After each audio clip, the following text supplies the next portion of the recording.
Sederalun nama Pon Citra sapaan Teku Reza Saputra mendadak viral di dunia maya. Namanya dibicarakan menyusul kisahnya yang keluar dari pekerjaannya sebagai tenaga honorer di Dinas Kesehatan Kota Losmawe demi merawat sang istri Fitri Wahyuni. Bahkan salah satu artis Aurel Hermansyah yang tergugah dengan kisah Pon Citra langsung mengirimnya hadiah berupa 1 unit sepeda motor jenis Yamaha Vino.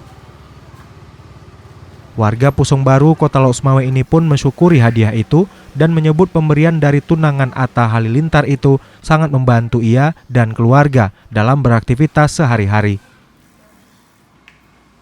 Sesaat setelah menerima paket sepeda motor dari anak Anang Hermansyah itu, Pon Citra pun langsung mengurus semua administrasi untuk mendapatkan STNK dan BPKB. Assalamualaikum warahmatullahi wabarakatuh. Alhamdulillah hari ini Bang Pun buat BPKB ya.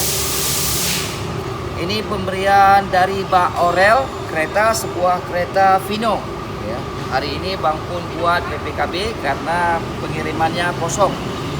BPKB dan STNK Bang Pun urus sendiri.